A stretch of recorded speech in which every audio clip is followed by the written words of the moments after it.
Bonjour mes amis, and a very big welcome to everybody watching to my FIFA 21 player rating prediction video for Paris Saint-Germain. I'm your boy Viva la FIFA, and so far Paris Saint-Germain is still holding on to very interesting players like Neymar Jr., Kylian Mbappe, Angel Di Maria, Verratti, and so much more. If they stay with Paris Saint-Germain, once again they will have one of the strongest teams in FIFA 21. So guys, if you loved the video, don't forget to drop a like, subscribe for more, and put on the notification bell if you haven't done that before. Starting with the goalkeeper that won 4 of 5 Champions Leagues, and that is Keylor Navas. With his time at Real Madrid, he was the first team goalkeeper. Then Thibaut Courtois was signed up, and although Courtois was not fantastic, he kept Navas on the bench. When Zidane returned, he switched them around for a couple of games, but after the season, Navas was sold, also in a swap deal with Areola, who went from Paris Saint-Germain to Real Madrid. Navas played an okay season, nothing spectacular, but with the age coming, I'm afraid EA will give him a small downgrade. Sergio Rico became very famous because Fulham signed him up for a big load of transfer fee. He got relegated, and after that he went to other clubs on a loan deal or on a permanent deal to become a second or third goalkeeper. Once Sergio Rico was the #1 of Sevilla, but now he will be on the bench, yes, as a multimillionaire, so what a good life that is. Earning money, staying fit, but not having the pressure. Don't get me wrong, I'm in love with Thiago Silva, and for me he can get a 90+ rated card, but the old warrior of Brazil is 35 years old. He is not playing all the games anymore, but when he is there, he is the captain and super important on the pitch. So, concluding, I say 87 stays 87, but EA, with the age, normally comes a downgrade. This season, Thiago Silva was linked out with Kimpembe the majority of the games, with Marquinhos playing as a CDM. They were the two center backs in the heart of the defensive line of Paris Saint-Germain.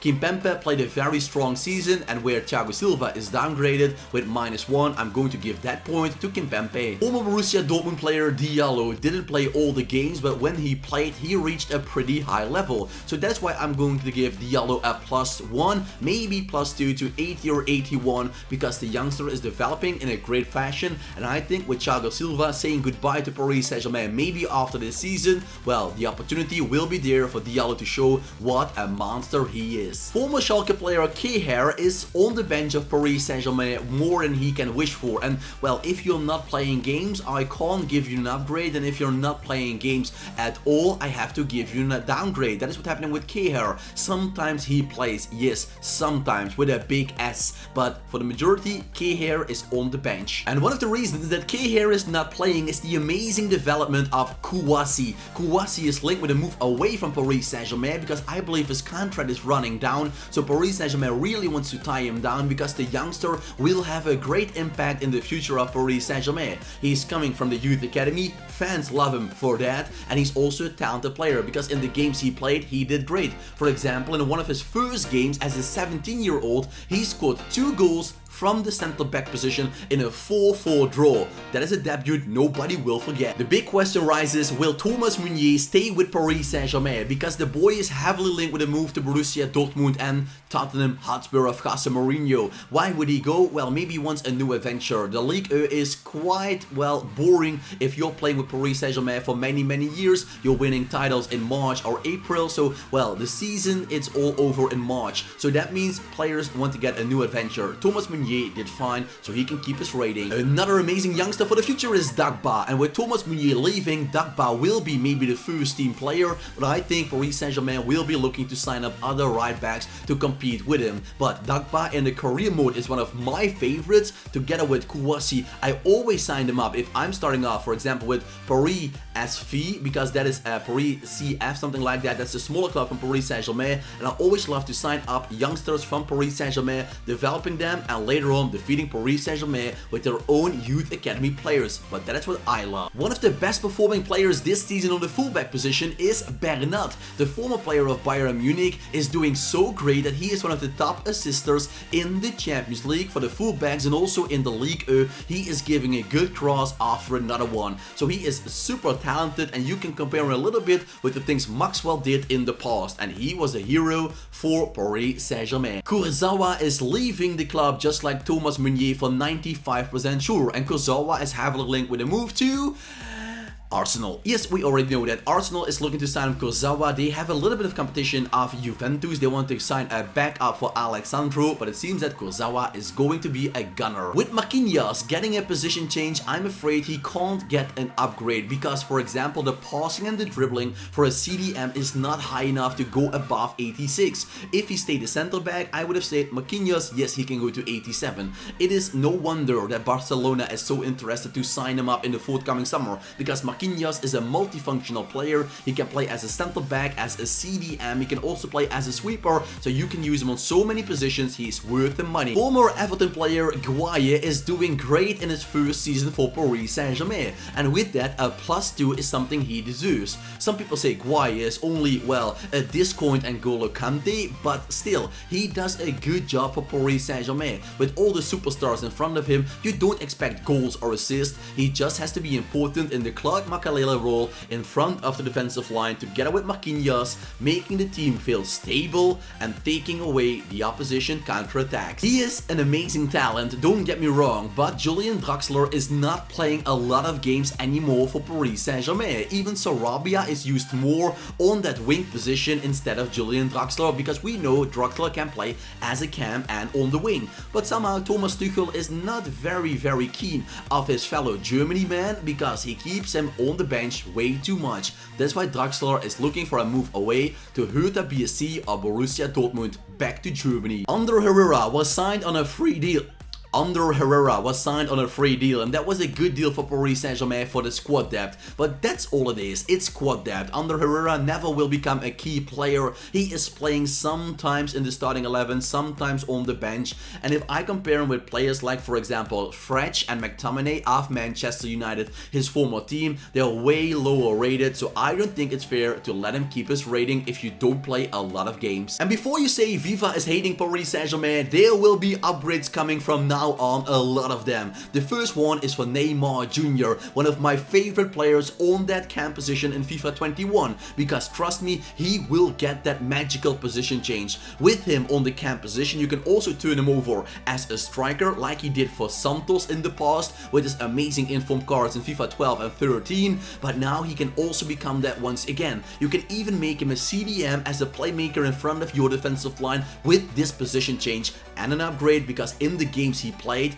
the stats Neymar has are insane. So Neymar, amazing player, let's cross our fingers that he will stay fit. Paris Saint-Germain signed up Paredes from Zenit St. Petersburg for £30 million to add him to the squad depth, and that is the only thing he does. He is there on the bench. Sometimes he plays in smaller games or in cup games in the French leagues, because that is not very important for Paris Saint-Germain because they're so much stronger. They want to rest their best players, and then it's Paredes coming in. But well, I think a -1 to 79 is pretty realistically. The architect, the playmaker, and the orchestrator on the midfield is Verratti. Verratti is the man Paris Saint-Germain is built around. And you might say, is that Neymar or is that Mbappe? Well, they are later on the pitch very important, but Verratti, he is the man in the build-up play. With him, everything starts and ends. So that is why Marquinhos and Guaye are playing behind him. With Verratti, they have the passing player, and with his creativity, he can set up many attacks. So for that reason, I'm going to give him a +1 to 87. Former player of Sevilla, Pablo Sarabia, is playing as a right midfielder more than he is as the center mid,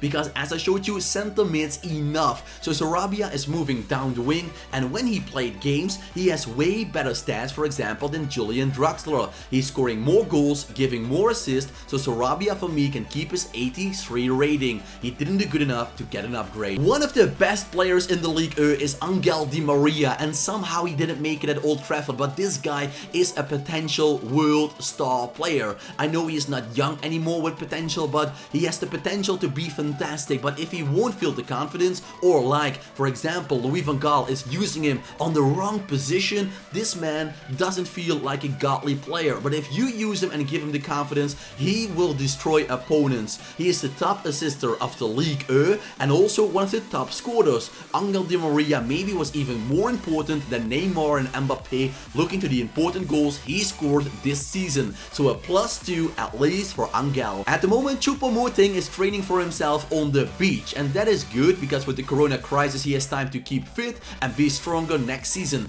But he was well known for missing the easiest chance in the world.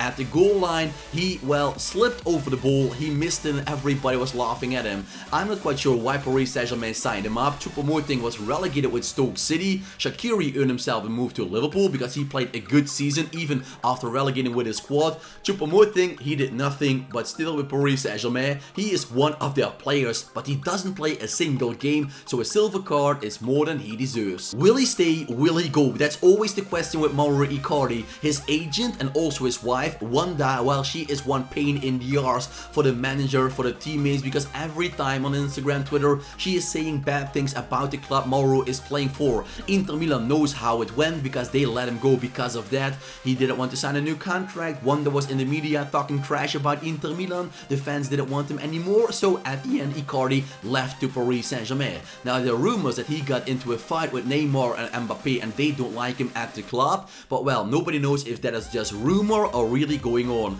Icardi, in the games he played, 14 of them, he scored 12 goals, and those stats, they are good enough for an upgrade. One of the highest rated strikers in the game is Edison Cavani, 88 rated. Last season I thought that was even a little bit very low for him, but this season Cavani, El Matador, is on the bench. Icardi is playing as a striker or Kylian Mbappe in the majority of the games, keeping Cavani benched. The 34-year-old wants to play games and is linked with many teams in the world. Man United, a return to Napoli, and even going back to Uruguay or Argentina is an opportunity for him. But I don't think you can become one of the best strikers in the game if you don't play. So I'm sorry, I love you Cavani, but a -3. Let me know what rating Kylian Mbappe should get in FIFA 21. If you click that I button, you can vote about it, but also drop it down in the comments so I and all my viewers can discuss with you about that. I think Mbappe will go up to 91. And yes, we can argue that he has better stats this season than players like Cristiano Ronaldo. So he should be 93 rated. But don't forget, also Ronaldo, step by step, he worked his way up to a high rated card just like Lionel Messi. Messi even started off with a 75 rating when he just made his debut in the FIFA game. Imagine that. So although I think Mbappe will become and already is a world-class striker, because don't forget, 2 years ago when he was 19 years old he won a World Cup. Well, who can say that? Not Ronaldo, not Messi. So he can become a 94 plus rated player, but for now I think EA will go down the middle with 91, maybe 92. But what do you think, guys? What is fair for Kylian Mbappe for playing such an amazing season?